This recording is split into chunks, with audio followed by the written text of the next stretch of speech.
Hello, Outlaw Nation, and welcome to this non-spoiler review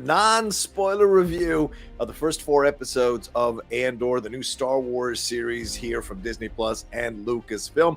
For those of you who have, watched Rogue One, you're very familiar with Cassian Andor. And for those of you who haven't watched Rogue One, you've heard of Cassian Andor, well, get ready to get even more in-depth, get even more knowledge on Cassian Andor here in this series. You're going to become even more familiar with, dare I say it, the new scoundrel in the Star Wars universe for sure.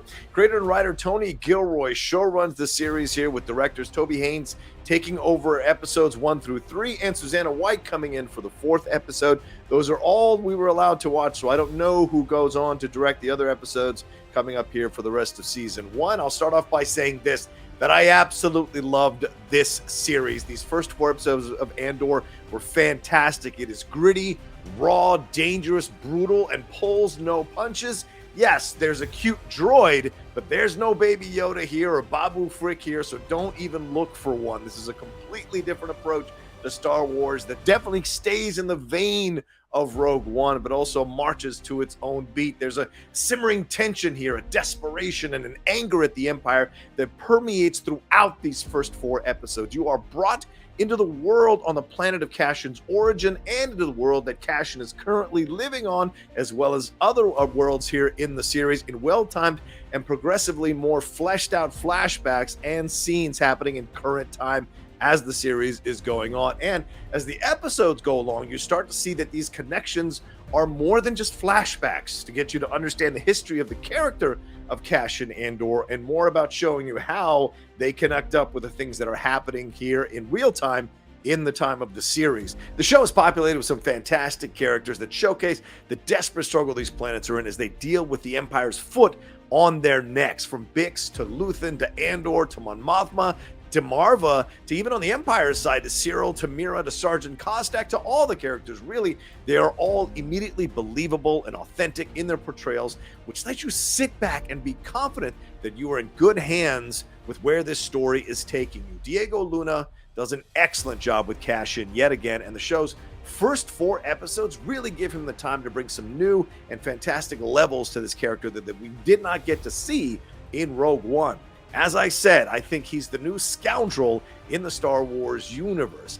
ADRIA Arjona as Bix is so damn good. She brings the right amount of toughness, street smarts, and independent spirit that sets her apart from Cassian as a character with her own thoughts and her own ways of functioning in this world, whether you like it or not. And I hope we see much more from Bix going forward here in the series. FIONA SHAW is stupendous here as Marva in ways that you may not have seen before in her previous work, and her surprising backstory is such an enjoyable thing when it's revealed. Stellan Skarsgård does his Stellan Skarsgård thing as Luthen Rael, or Luther Rand, and it's great to see, whether he's negotiating with Andor or living his double life there. Genevieve O'Reilly delivers yet again, and the show does a nice job of showing the tenuous position she is in and giving her some new obstacles we hadn't glimpsed on screen before for her, which is really interesting to see. On the Empire side, Kyle Soller does a great job bringing a desperate and scary menace to Cyril. You know, those emotional, hate all women, desperate to convey strength because they're weak as fuck people you've heard about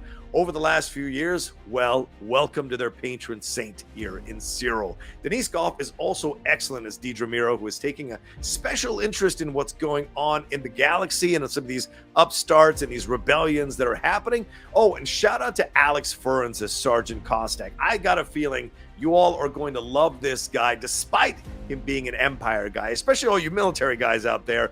We've all served or served under a guy like Sergeant Kostak during our time in the military. And as for the story, I love that this is a show that is going to take its time fleshing out the worlds that we are seeing and inhabiting, the places we are experiencing, and the real-world connections you might be making as you see certain scenes play out, especially the surprising nature of the opening scene, which resonates much more further than you might think as it's happening. That scene also leaves you thinking of real-world situations we have seen reported all too often in the news.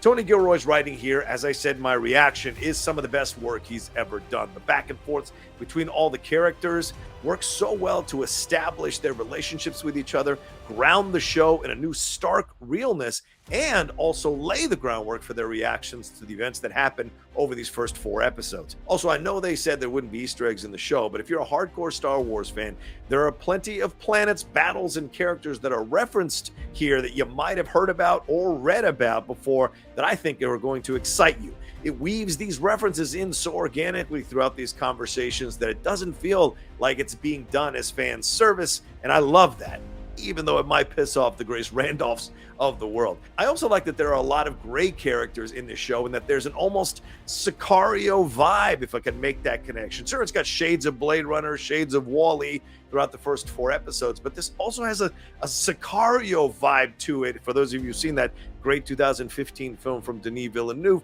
people are doing what they need to do to survive or to get revenge, for better or worse. The first 3 episodes lay down all the groundwork you'll need as a great lead-in to seeing all the pieces start to move in opposition to each other in the 4th episode. As for the direction, Toby Haynes does a marvelous job in the first 3 episodes, which are around about 30 to 40 minutes long, in setting up the conflicts here between the subjugated peoples of the Empire and the Empire itself. He places the camera in some interesting locations as well, and uses some angles that are familiar to you Star Wars fans, but also some that are not so familiar, which makes it elevate the material that we're watching on screen. He gets great work from the cast, as I already mentioned, and really balances the rough reality that the citizens of these planets endure under the Empire's control with the bureaucracy, red tape, and moment-to-moment fear that people working for the Empire feel that they may be killed or shoved back downward if they speak out too much or try to fly too high too soon in their ranks. He really gets you to care, or at least take a deep interest in, all of these characters. So when Susanna White comes in for the 4th episode, introducing some new characters, she can take us confidently into the next stage of this show. The battle sequences and chase scenes are really well shot here, and they feel so real and grounded. There's no flashy Mod Squad bikes here, no offense to you Boba Fett lovers. It's just an unapologetically steely, unflinching, and ballsy or gutsy approach to telling this story, and I love it.